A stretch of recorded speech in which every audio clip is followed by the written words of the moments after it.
Don't say I've had too much. The room surrounds me, I cannot stay in touch. And I know my mind from my body, don't tell me it's not so. Oh, say it's so easy, say I'm not worth it. Oh, take me for granted, I'm not perfect. Show me the better side of the world, yeah.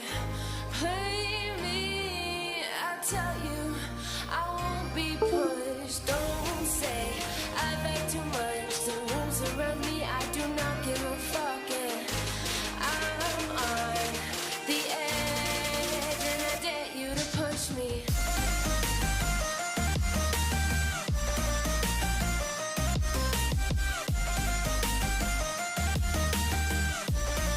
And I dare you to push me.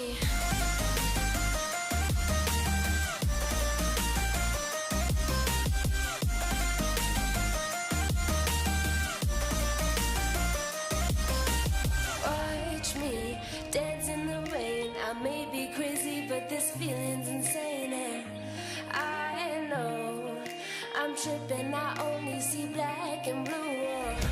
Oh, taking the next step stronger than ever.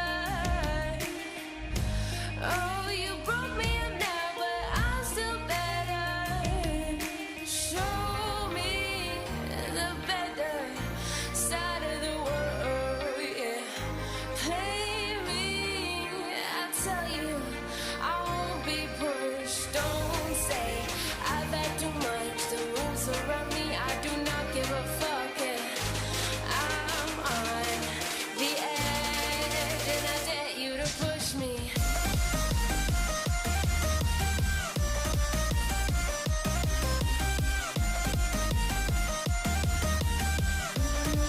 And I dare you to push me.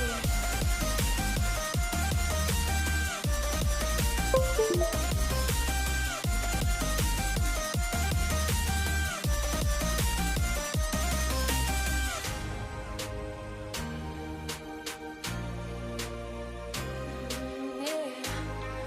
Ooh.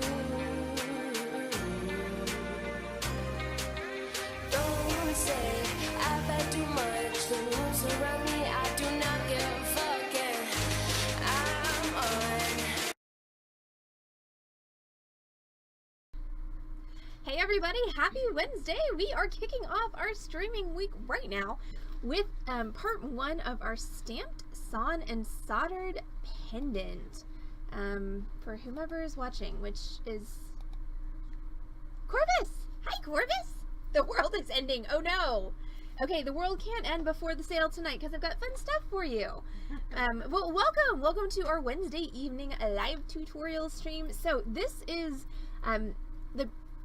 this is a repeat class. It's a repeat class because it's one of my fave classes to teach. It's one of my fave projects to make, and also I was in a hurry last week, so I needed to repeat for the torch class. So, hi Smee!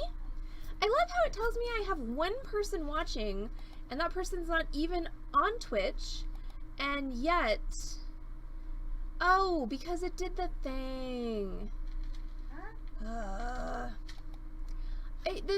Never mind. It's my fault for not actually reading, just getting accustomed to where to look for certain information. So when the place that information is switches, my brain looks in the same place and takes that information and thinks it's the information that used to be there, when in fact it's not. But anyway, so stamp, sawn, and soldered pendant. So the last time I taught this class, I made this cool hamsa. And this is actually the one I made on stream, which turned out a little bit, wait, that's not what I wanted to go with. That's what I wanted to go away. Make you bigger. So this is the one I made on stream last time, and it was, oh, I guess I don't need the keyboard because I'm talking to you, not typing to you. So this is the one that I made on stream last time, and it turned out a little wackadoo. And I never actually did finish it. This little curly Q never soldered on, and this eye is notably crooked. But this was the project that I made on stream last time. So it started out as all of these parts. So what we have is a base shape that is sawn. Let's see this. A base shape that's sawn out of sheet metal that I didn't get. Hey, look. I have sheet metal here. See, there is something to be said for hoarding things in your work stores, because when you're like, oh crap, I forgot this supply, there's a solid chance that I have it in front of me. So it's got a sawn base out of sheet metal. I'm going to be using 24 gauge bronze for my project tonight. It's got embellishments. It's got one that's cut from sterling silver, and then it's got one that's actually a casting. That's the little moon, and that's the closest to the edge of the photo that's on your screen right now. And then it's got some shapes that I made out of wires. So I'm going to attempt a different design tonight. This may be... Ah, Lori. Sorry, I'm hungry, and Lori just posted something about food. So anyway, I'm gonna try to make a Luna moth for this iteration of the project. That may be a little ambitious. We're gonna see how it goes. So as far as tools and supplies, you're gonna need a lot of tools, because anything that's got 3 techniques named in the title, you can definitely rely upon the fact that you're gonna need a lot of tools to create this. So we're just gonna talk about the cold working tools tonight, because that's part of the project that we're gonna do this evening, and then we're gonna do the soldering part tomorrow. So we'll talk about all of those tools then. So tools that you might need for this part of the project are included but not limited to hey Heather. Yes, what you need? Plier set, please. Okay. All of them. All of them? All of them. So, yeah, alright, so supplies, you're gonna need sheet metal in bronze, brass, copper, whatever you want to use for your base. You're gonna need some sheet metal in a contrasting color. You're the bestest. You're the best. She's the best Heather other. Heather other? I am the best Heather other. She's the best Heather ever, in case you didn't know. So, so sheet metal, I'm gonna be using, this is actually 22 gauge. Sheet in sterling, I think, because I sold my 24 gauge sheet. I do also have this 24 gauge disc in sterling, so I'm not quite sure what I'm going to do in sterling yet. This is going to be a bit of an on the fly moment. And then you're going to need various, you know, kind of things to add to embellish. And you don't really need those tonight, but having them on hand makes it a little bit easier for me, at least, to plan my project. So I've got some bezel cups that I'm going to wind up probably putting some stones in. I don't know that I'm going to use all of these, but once again, I just kind of wanted to have some on hand. And then I also have all of these really cool solderable castings from one of my favorite findings companies. So I think I might try and do kind of like a botanical sort of, look, corvids, there are corvids in there. I might try and do kind of a botanical, I don't know why I'm on this kick of like botanical inspired things, like my A that I did for Freeform last week, but apparently that's where I'm at right now. So we're gonna see if I can incorporate some botanical elements into this. So what I'm thinking here is I'm thinking, why don't I have 3 copies of this when I know I made 3 copies? Did I leave it on the copy machine? Do not like when I do this. But anyway, what I'm thinking, well, I think I can probably cut my elements out of one image anyway. But so I'm thinking I'm gonna do a piece like this for the wings, and I'm gonna do a piece like this for the wings, and then I'm gonna do the body of the moth out of this sterling and stamp that with some pretty texture is what I'm looking for. And then do some, I think I'm just gonna do some little curly antenna, because this whole kind of like brushy antenna that the moth naturally has is going to be a little difficult, I think, for me to execute in wire. So the first thing I'm going to do, okay, and tools, there's so many of them, I'll just kind of run through them as we get to them. So for starters, I printed myself off of the internet just a pretty drawing of a Luna moth.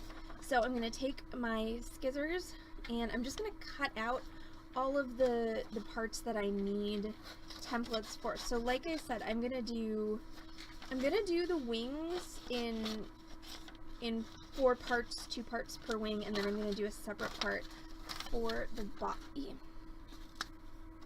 Oh, and also as far as supplies go, you're going to need some wire. So I've got some 20 gauge sterling silver wire, which is currently buried under my saw.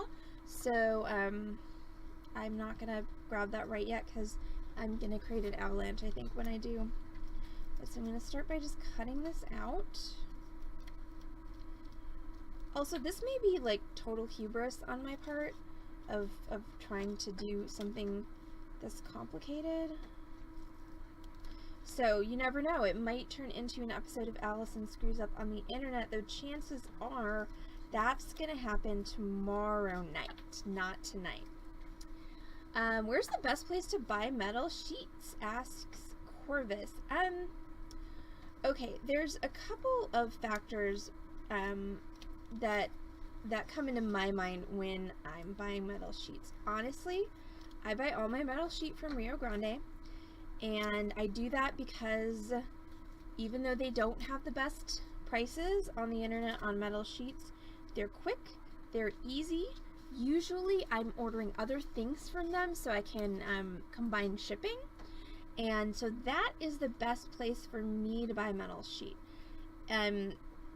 Metalliferous, with 2 L's, is another great metal supply site. They deal pretty much exclusively in base metal sheets.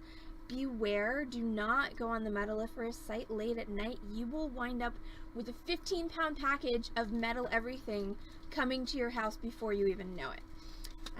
A good hack that a lot of jewelers use is if there is a roofing supply company somewhere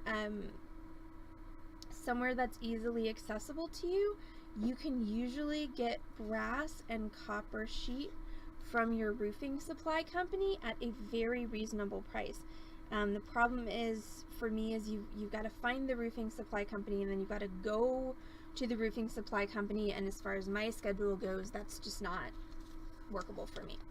So that's my rundown on buying metal sheets. But I buy everything from Rio because it's just it's worth the extra, convenience charge, which is what it basically is. Just to not have to deal with having to go find a cheaper source. Okay, so I'm just cutting out my templates, and I screwed up the body of my moth, which is why it's good that I have another copy of this.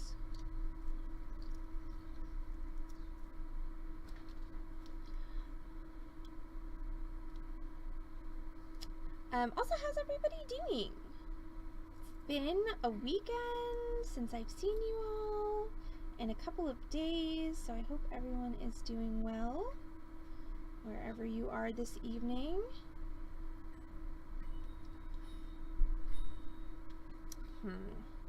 Okay, I've thought about the bottom of this wing. I think it's going to be too stabby, so I'm just going to round it out, even though that's not necessarily what the Luna Moth's wings actually look like. Nobody likes jewelry that stabs them. It's a fact.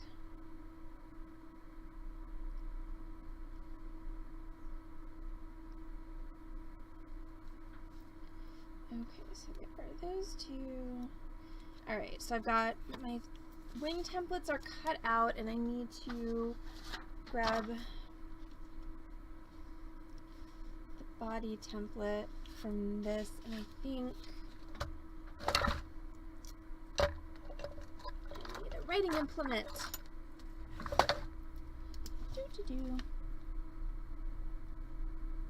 Okay, and I want to do these two adorable little eyes that are at the top of that, so I want to make sure I don't forget to do that. So I'm just going to write myself a note on my other copy, and I'm just going to take my pen, and I think why I screwed it up the first time is because it's a full color drawing, so it's got all the little kind of hairs drawn very nicely. It almost looks like a watercolor. It's a really pretty picture, actually, but I'm going to use my pen to just define my shape a bit more. There we go, and that's going to make it a little easier for me to cut out, because sometimes I just need to treat myself like I'm in kindergarten.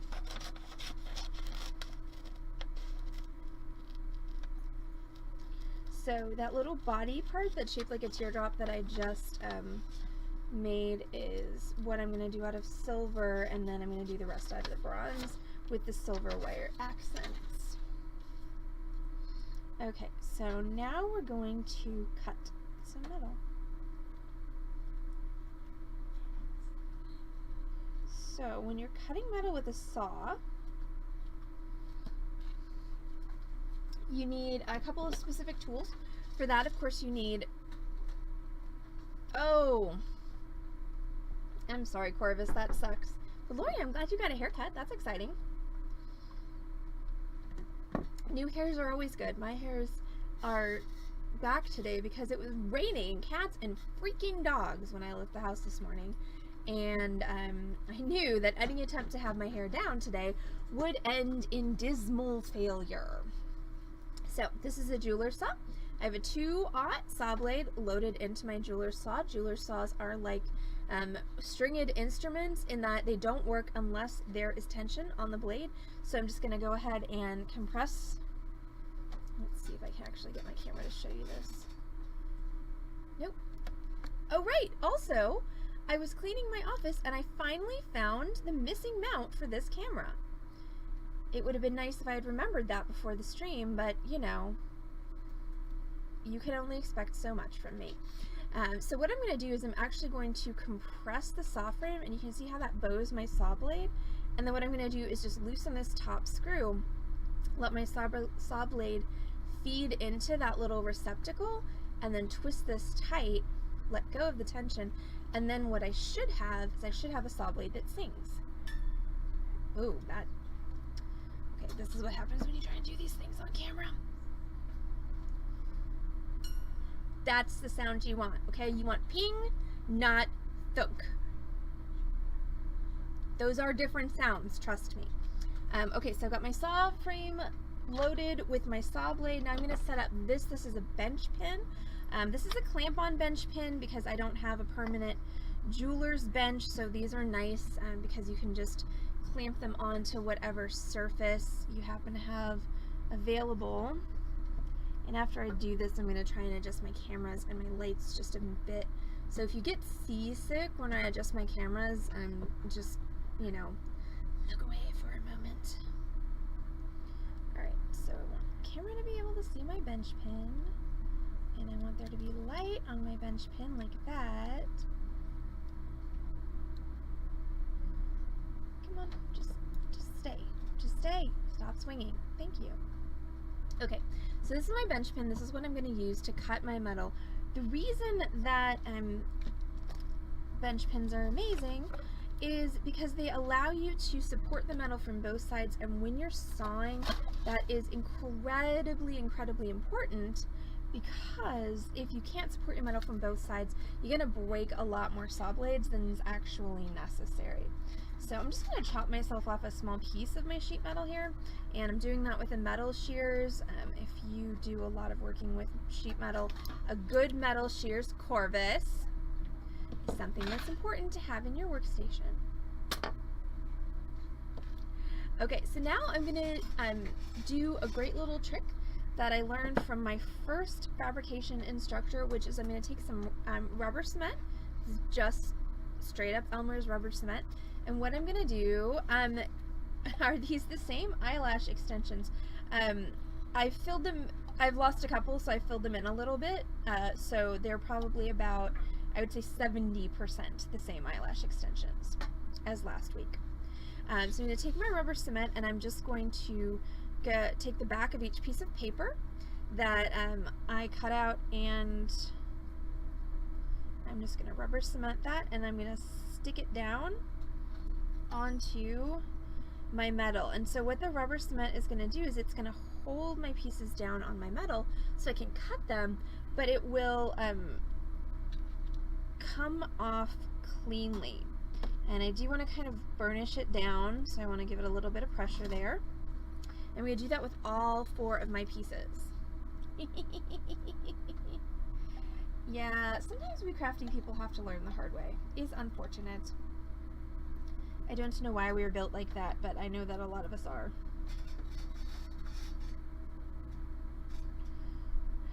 So metal doesn't have a grain like fabric, so you really can kind of like, you know, put these right up against each other and not really worry about which way they're facing.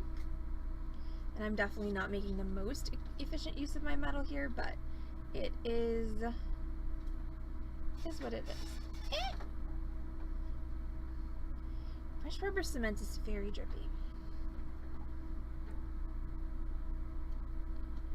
Alright, so now I'm just going to give that a minute to dry, and then I'm going to cut these out with my jeweler's saw that I just loaded my saw blade into. Yes, pain is a great teacher. I would say pain is an effective teacher. Pain is an efficient teacher. I don't know if I'm going to say great, because I really don't enjoy pain. So, but pain is definitely an effective motivator in so many different capacities. Also, I will say that this is 100% a bottle of rubber cement that I ordered off of Amazon without looking at the at how many ounces it was, because I was thinking this was your standard, and no, this is large. This is an 8-ounce jar of rubber cement, and I used way too much of it on that's for sure.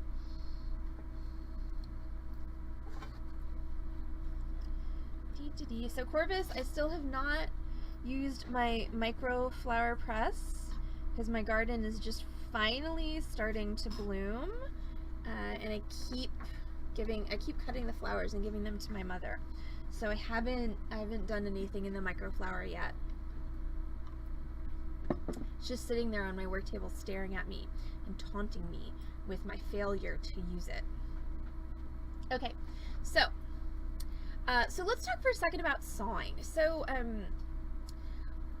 saw blades, jeweler saw blades come in different sizes, and this is my favorite size, 2/0, written 2/0.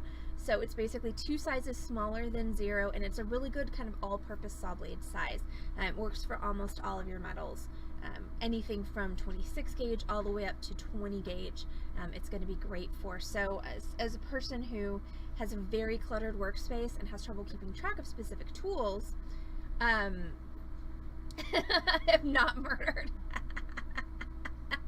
Are you sure, Corvus?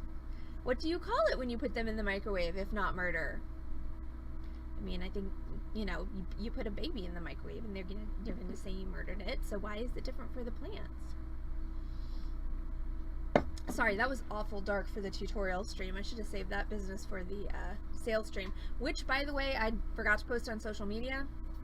I will do that during the break, but it is Wednesday, so we have a live merchandise sale, and we've got a bunch of cool, cheap rando strandos for you guys tonight. So it's going to be rando strandos, maybe some crystals. So it's going to be a fun live merchandise sale for you all this evening. Alright, so my rubber cement is probably set.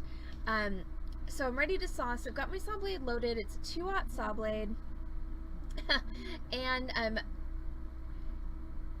there is, and this can be a heated debate between people, which is to lube or not to lube. Sorry, apparently this is a dark and slightly salacious tutorial stream, but a lot of people will use lubricant on their saw blade. What that does is it makes it pass through the metal a little bit more easily. It also makes it easier to start your sawing. So for beginning sawers, lubricant's not a bad idea. Now, when I'm talking about lubricant for your saw blade, I mean olive oil or beeswax. So get your minds out of the gutter, people. I, however, do not use lube on my saw blade. I just saw dry, and that's fine for me, but I have no problem either way. Like, once again, this is just that I'm a very cluttered person who has trouble keeping track of things, so I can't ever find my stupid saw blade lubricant when I need it. So I just go without. But again, this is something that can make a huge difference to your sawing experience, and you know, whether your sawing experience is pleasurable or frustrating can sometimes depend upon whether or not you have lubricant. So you could also use coconut flavor is okay. You probably could use coconut oil, honestly, as a saw blade lubricant. You can use any commercially available saw blade lubricant like Burlife. You could probably use 3-in-1, honestly. You could use, yeah, so there's a lot of different things that you could use for this. Like I said, I'm going lube free in this particular instance. Okay, so now I'm going to go ahead and I'm going to saw out all 4 of these pieces with my saw, and I'm going to try and be as quick about this as possible. So when you're sawing, make sure you support from both sides. Okay, so this little V slot here, that's where you're going to put the piece you're going to saw, and you want to support it from both sides. If you don't support it from both sides, you're going to get a lot of vibration, which in some instances is good, but not in this instance. In this instance, we want to minimize the vibration because that's what's going to snap our blades. Okay, so I'm just going to hold that from both sides, and I'm just going to gently start my saw by just sort of rubbing it against the edge of my metal, and then I'm slowly gonna just apply a little more pressure. Now when you're sawing, a couple things that are important, and I don't know if you're actually gonna be able to, you can't see me at all like this. Okay, so we're gonna go like this. So when you're sawing, make sure your saw is vertical. Okay, you don't want to lead with the head of your saw. If anything, think about leading with the handle, the bottom of your saw. Don't hold your saw like you're going to beat somebody to death with it, okay? Hold your saw gently. I usually hold mine with 2 fingers, and then I just use my other 3 to kind of balance and position my saw. I maybe might be doing it on purpose. It's all applicable knowledge to sawing, frankly. Just, you know, presentation matters. So, also, when you're sawing, your saw basically goes up and down, and that's it. Don't think about pushing forward with your saw, because what's going to happen is it's going to get bound up in the metal, and once again then your saw blade is going to break. Now that being said, saw blades break. It's a thing, happens all the time. So don't freak out if you break a saw blade. But obviously, if you're breaking a saw blade every 5 minutes, you're not working efficiently, and you know, then you may have something in your technique that you want to re-examine. Okay, so now I'm just going to, again, support this from both sides, and there are no teeth on the back of my blade, so I can literally rest my finger against the back of my blade, and it's not going to hurt me.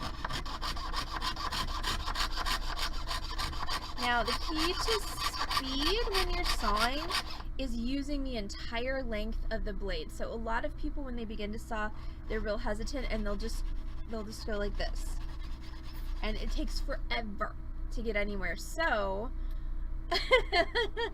yes, I already succeeded in breaking Corvus, and the sales stream hasn't even started. And Amy. So the more of the saw blade you use, the faster you're gonna go.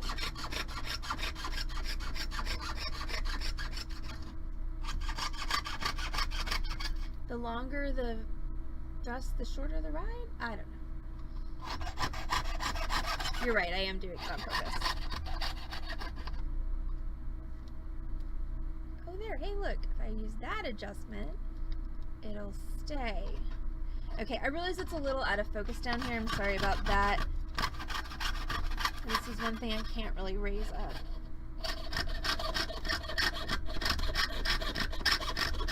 Okay, do watch your fingers. Okay, come on. Everyone wants to see my sawing camera. Stop being a pain in my ass. Hi, Sophia.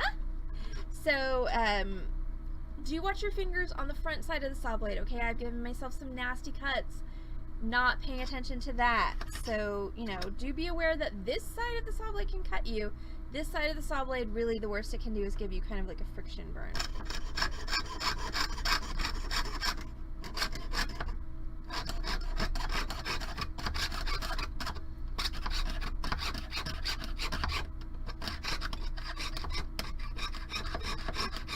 Okay, when it comes time to make a turn, what I'm going to do is I'm basically just going to tread water with my saw blade. I'm going to move it up and down whilst I turn my metal.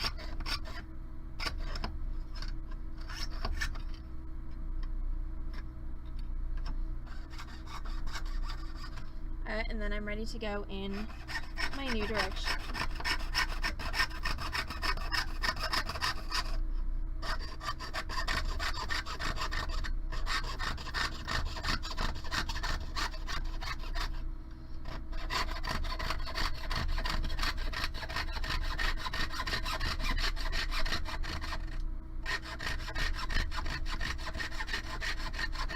Okay, time for another. Oh, for goodness sakes, really? Camera. Nobody likes you today. Or you don't like me. So. Alright, so now it's time for another turn. I want to make sure not to run into this when I'm doing that. Okay, and I think for the sake of time tonight, I'm just going to cut out half of this pendant and do my designing on that, and then I will, of course, do the other half in time for tomorrow night's stream. I'll be grounded. I don't know that I have the power to ground people via the internet, Amy.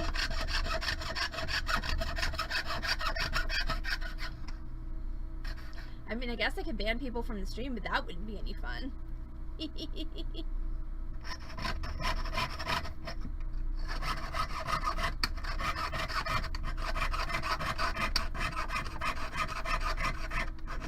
Not gonna lie, another reason I'm only gonna do half of this pendant tonight is because this stupid bench pin does not like this table, and it really does not want to stay on it. It keeps trying to come on.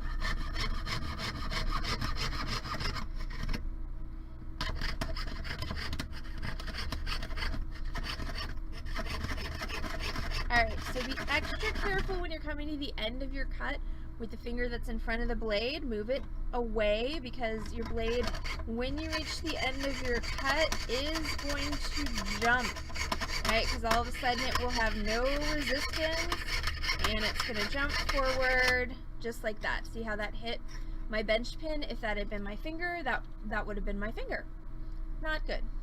Okay, so now let's bear in mind that these daggum things are directional, so it's this. Yeah, it's this one I need to cut out. Okay, so I'm going to real quick cut that one out. I'm going to go ahead and take that off hand cam so that I can do that a little bit more efficiently. So let's see. So let's, once again, we got a live merchandise sale. That's going to be coming at you probably around 7:45, because I don't think I'm going to get this done by 7 o'clock, seeing as that's 6 minutes from now. So we'll probably run the stream till 7:15, and we'll have 30 minutes off where I can try and shove some food in my face, and then we'll be back with our live merchandise sale at 7:45. Tomorrow is our 2 tutorial Thursday, so we are going to have 2 tutorial streams tomorrow, hence the name of 2 tutorial Thursdays. So I'm going to be doing a fun a reclamation project is actually what I'm doing tomorrow at noon. I'm going to be doing a charm bracelet made from orphan earrings. Okay, so, you know, the cool thing about earrings is they're basically just tiny little pendants. So there's no reason, you know, once one of them has gone astray, to chuck the other one. But obviously most of us come equipped with 2 ears, and not everybody likes asymmetry on their ears. So sometimes you need something to do with them that's not earrings. So we're going to be doing a charm bracelet from orphan earrings, which, by the way, was Heather's class idea. So props to Heather for that fun idea. And then tomorrow evening we will be finishing out this pendant with the soldering. I'm almost done with this one, I promise.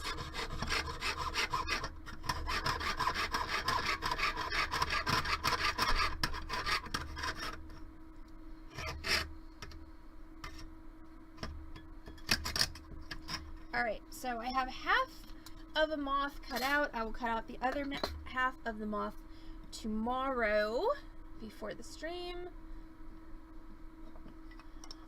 Alright, and I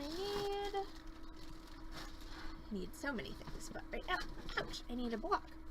Okay, so I've got my 2 little wingy bits here. Ta-da! Yes. Wingy bits. Oh my god. Camera? Nobody likes you when you're being like this. They really don't. Okay, so I've got my two little wingy bits. And so, again, here's the cool thing about the rubber cement is I can take these template pieces and they'll literally will just peel right off of my metal and they won't leave any kind of residue or anything, which is great. Now, you can't reuse these pieces. So, there they go in the trash, but look at that. See, nice clean metal. So this is the bottom part of the wing and this is the top part of the wing, and then I'm just gonna real quick cut out that body section because I am going to need to stamp it for you all tonight. So it goes like that, and I think I'm gonna actually give this a little bit of dimension by soldering this one actually physically on top of that one. So I'm gonna kind of line it up so that it doesn't look, you know, wonky in the shape, but I think that's pretty much what I'm gonna do. And then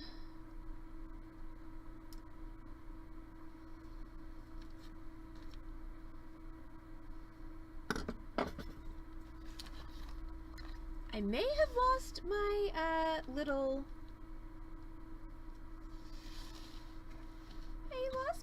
moth body. What the heck did I do with it? Oh, that's not annoying or anything. So Corvus had a good question since she sees this in color, which is not surprising since I have a color photo. Can metal be dyed? So the answer here is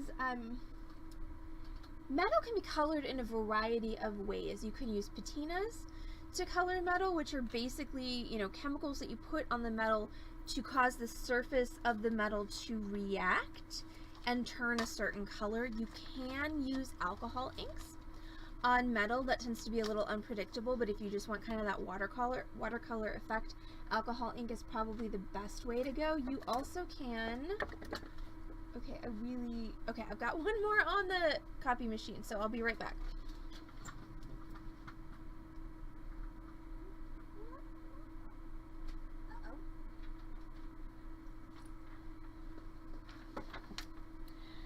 So anyway, back to methods of coloring metal. If you're using copper, you can flame patina it. That is something that I have done on stream before. And last but not least, you can also paint metal pretty well and easily with nail polish. And nail polish actually makes a really pretty colors on metal, and of course it comes in so many cool colors. And it stays on the metal. It'll chip off if the metal is bent, but other than that, it's pretty durable. Also, if you are that fancy, you could also enamel on the metal. Enameling on metal is probably something I will never do on stream because it requires too much heat, and I really don't want to melt another webcam. Okay, so here's my little moth body right there. So I'm going to cut that out of my sterling silver, and I'm going to see if I can sheet a bit and cut that out with a metal shears, which means that I'm actually going to trace that onto my metal. And I'm going to go as close to the edge as I can. I'm actually going to cheat, and I'm going to use that edge for one of my straights. And I'm going to trace that onto my metal. So, and then I'm going to grab my metal shears. I'm going to cut that out, which I'm not going to be able to do under the camera, so I'm just going to do it here. Now, your metal shears, typically 22 gauge, which is the gauge of metal that I'm using for the body of my moth, is kind of the max of what most shears will cut. So if you get heavier than 22 gauge, you typically will have to use your saw. Now, why did I use my saw for my moth, even though it was 24 gauge, and I'm using my shears for my body? It's because you really do get more precision with a saw. I'm I mean, I realize that a lot of people have complicated relationships with jeweler saws. Corvus is quite obviously the exception to all of the rules, Corvus, duh. So now I'm just using an emery board to shape that a bit, because that little corner where I was using the straight edge, it's just a little pointy. So I'm going to use my emery board to shape that a bit. Okay, there we go. So there's our little body of our moth. So the way that this is pretty much going to go together is that's the top. So we've got wing,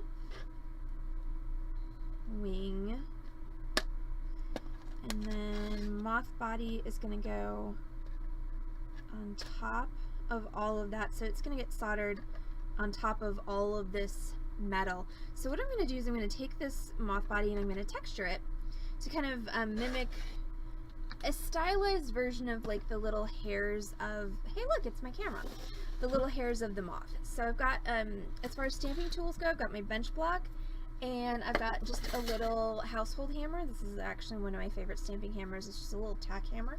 That was my grandfather's. And I'm going to grab a design stamp from my gelato container of design stamps. I think I have one in here that's just like a little spiral. So pretty much, there we go. When you're doing this, this is all just about creating a little bit of texture on your piece. So if you look at my original one, the little radiating bits around the pupil of the eye, that's what I stamped on that project. So this one, I'm just gonna use this stamp right here, and I'm gonna make a little bit of kind of texture on here. So when you're stamping, okay, you need a bench block or bench block equivalent. You need some kind of hard piece of metal upon which to stamp. You need a hard piece of metal to pound on. You're gonna need a design stamp, and I'm gonna use this little curly Q. You're gonna need a hammer that is not your chasing hammer, okay? Because the chasing hammers that I kind of want to like center this in my ring light just for grins. The kind of hammers that they make for us beaders are not sturdy enough to hit a stamp and survive unscathed. So I just use, like I said, a household hammer for this. And then I'm going to attempt to stupid proof this just a little bit by drawing a line sort of down the middle. Okay, there. That's middle-esque. Okay, it's middle-ish. All right, so now I'm going to go ahead and stamp. So when you're stamping, couple of pro tips. So hold your stamp down at the base. Don't hold it all the way at the end because it gets really wobbly. Set your stamp against your metal and press down with your fingers into your metal with your stamp. Okay, so you're holding at the base of your stamp and you're holding it nice and secure, and then you're going to hit it one good blow with your household hammer. After you get it out of the range of your camera where you might whack it.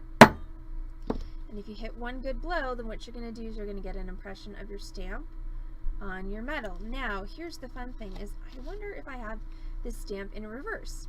I'll figure that out in a minute. So then I'm just going to move my stamp down a little bit, hit it again. Alright, so there's 2. I think I'm going to try and do one more for 3. Okay, so that's my texturing there. Now we're going to reopen the gelato container stamps and see if I have that stamp in reverse. If I don't, then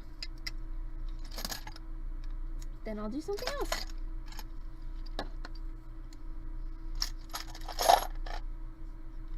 Haha, but see, I do. So I have the same stamp, but in mirror images. So I'm going to use the other stamp for the other side to try and replicate that same pattern. So again, hold at the base of your stamp, set it on your metal, push down, hit it, again, 3rd time, like so. Okay, so there's some texture on there. If I wanted to define that middle line, I could, but I don't think I'm going to. I do kind of want to, in my botanical theme though, I have somewhere in here, there's the tiniest little flower stamp.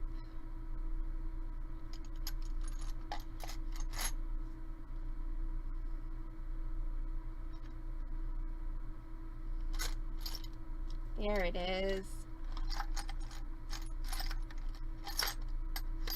Alright, so I just have the tiniest, tiny little flower stamp. And so I'm just going to use that right down here at the bottom, just because once again I want to make this sort of a botanical themed little mothy guy. Alright, there we go. So that's all my stamping. I don't need to worry about taking that Sharpie off because when I solder it's going to come off. And then if I need to, I can grab my rawhide mallet. This is another tool that if you do a lot of stamping you probably have around, and I just want to flatten that out. Okay, so I've textured my body of my moth. I've got my wings sawn out. So the last two things that I need to do before I can get off this stream and get ready for the sales stream are finish out the edges of my pieces, and I'm just going to do that on one, and then make my little wire embellishments. So to finish out the edges of my metals, once you've cut, your metal is going to be pretty sharp on the edges. Like, this is not something that you want to just run your fingers, you know, willy-nilly around. So I'm going to take just some 320 grit sandpaper, and I'm going to run it just over the edges to just smooth those down. Now if I have any shaping that needs to be done, like this, you know, wing is not the shape that I wanted, that's where you're going to go grab your file, but this pretty much is the shape that I want, so I just need to smooth down these edges. So again, 320 grit sandpaper all the way around, and then follow that up with some fine steel wool. Alright, this is quadruple zero steel wool, and I'm just going to go around my edges with that as well. And when you're done with the steel wool, your edges should not feel sharp anymore. They should feel nice and smooth. If they don't, then go back to the sandpaper and then back again with the steel wool. Okay, so that's my edge finish on that. And then last thing I need to do is I need to figure out what am I going to do with my little wire embellishments. Okay, so basically, currently we got that, and that piece will sit level when it's got when it has another side, obviously, to support it. I'm gonna extricate my 20 gauge wire from the pile, and alright, so I think I want to do a little thing with a point and a spiral here, kind of like I did on my Hamsa. So I've got my 20 gauge sterling silver wire. I'm just gonna cut myself off a piece of it. This is just about a 12-inch piece that I'm just gonna use to sort of do this freehand. So that's gonna go there, and I want to curve it. I'm just doing that with my fingers. You could, if you wanted to, you could employ a mandrel of some kind to do this curve, which would probably have been the smarter way to do it. Yeah, so that looks good. So then I'm going to put a point at the end of that curve.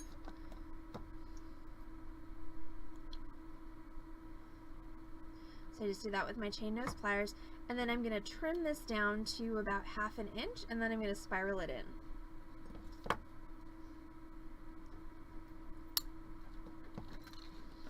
And the way you are going to do that, oh, these are still Sally's pliers, oops, is you're going to take your round nose pliers and you're going to start at the end of that wire, and you're just going to make a little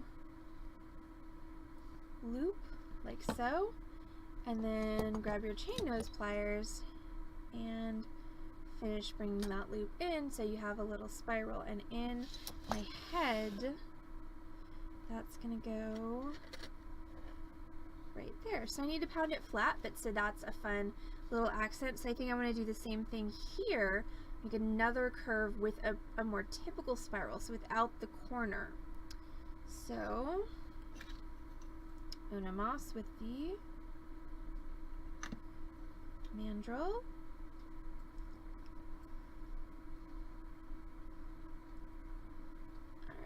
I'm going to, again,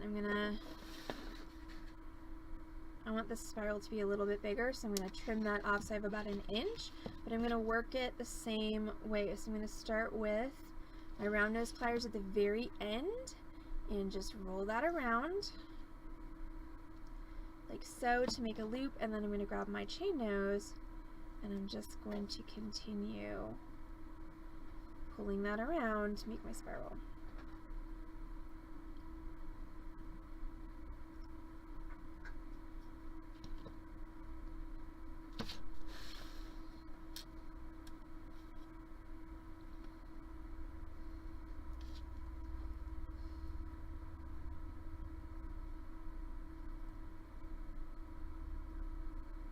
Okay, so that's kind of the shape that I was going for, and so that's gonna go like so.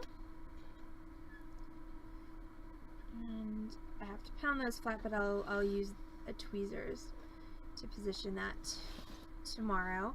And then I'm gonna do one more that I think I really kind of want to do two more. I want to do another pointy one, and then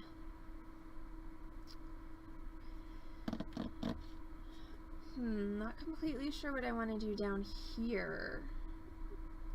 But maybe just a little spiral that kind of just snakes up. Alright, what did I do with my wire? There it is. Okay, so first thing I'm going to do is I'm going to, it will have gems, Corvus, of course it will.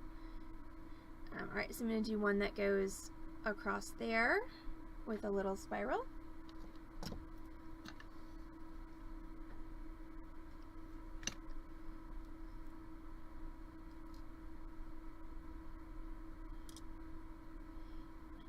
so there's my curve there.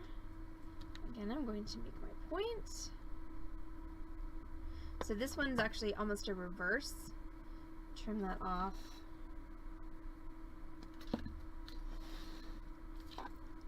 And then once again, spiral. Start by rounding the end. Yes, Corvus, you should never doubt me when it comes to gems. And I'm just going to bring that in like so. So that's going to go there on the wing like so, and then I'm going to do one more that comes down.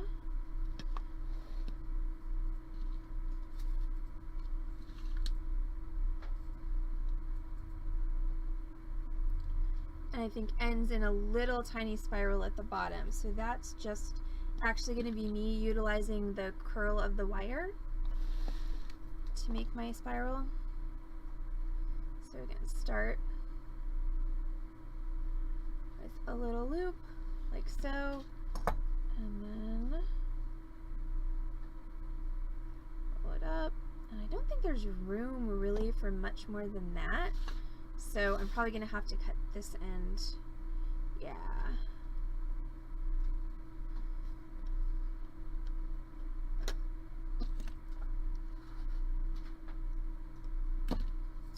Okay, so that's gonna go like so.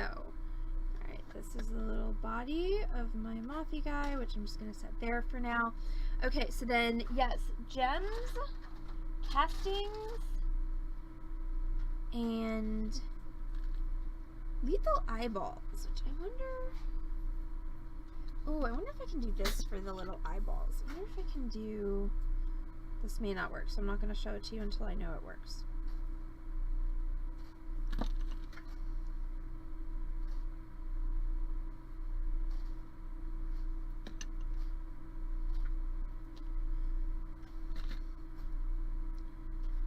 Heather heated up fries, and I swear I'm about to like eat my metal.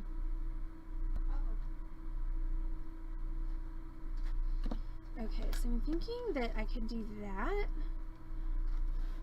for my little antennas, and so then these will be the little eyes, and that's the antenna. I'm really happy with that. Okay, so castings and gemstones. Oh God, Corvus. Therein lies madness. Okay, so these pretty little flower castings. Do I have a tweezers? I'll do it. Alright, so then, you know, the Luna moths have the spots on their wings, so I'm going to put one there, I think, and I'm going to put one here.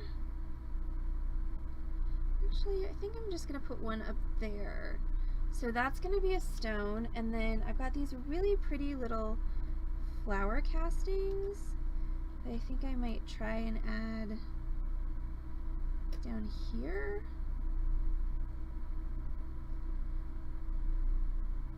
Maybe I'll do one up there and one down there. And then I didn't bring any tiny little bezel cups, but I'm thinking maybe another small gemstone there, like not something particularly big, and then I might do tiny gemstones in the eyes as well. So we'll see what I've got available tomorrow night for that. So alright, so that's part 1 of Stamped, Sawn, and Soldered. So that's my little Luna moth in progress. So of course I'm going to do all the rest of the you know, components tomorrow during the day, and then tomorrow night tune in for our Torch Thursday stream to watch me solder this all together and hopefully make a cool pendant and not a giant disaster on the internet. So thank you all so much for hanging out with us on the Beading Dreams stream this Wednesday evening. Of course, I'm Allison from Beading Dreams in Dallas, Texas. We are an actual brick and mortar retail bead store. We're here on Lovers Lane in Dallas to feed your need to bead 6 days a week. We're here Monday through Saturday from 1 p.m. until 6 p.m. If you're not local in Dallas, you can find us on this channel, twitch.tv/beadingdream. 5 times a week with complimentary tutorial streams. I'm going to take a photo of this before I move it and everything goes like wonkity. So yeah, we do complimentary live tutorials every Wednesday through Saturday at 6 p.m. Central Time because we are in Dallas, Texas, and we will follow, yay! We'll see you in a few, Lori. We will follow up every Wednesday and Saturday stream with a live merchandise sale. That means we will be back in about half an hour selling you live bead merchandise. I've got cool randos, strandos for you tonight. Some really fun stuff. So I'm going to go stuff my face with some food, vacuum the floor, and we'll be back on this channel, twitch.tv/beadingdream in about half an hour with the sale. All right, everyone take care, and we will see you soon.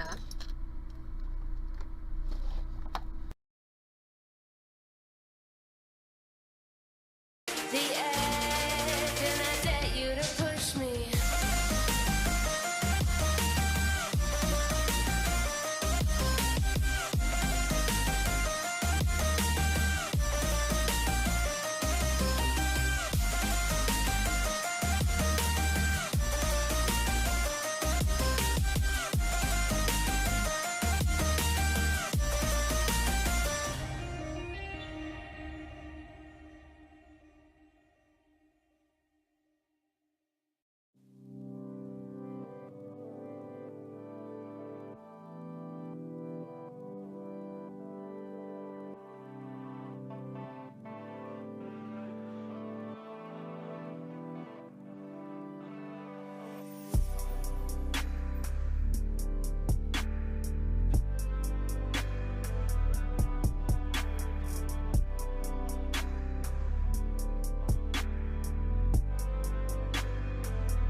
another crazy journey, another chance to go and change the past. But I know how the story will go, 'cause all these legends I carry with me, all these lifetimes that only I see, I'm taken to this place in between, where I've been and where I'll be. Turn back time, oh, gonna hit rewind and find that all these memories, discoveries, these fantasies, they stay with me.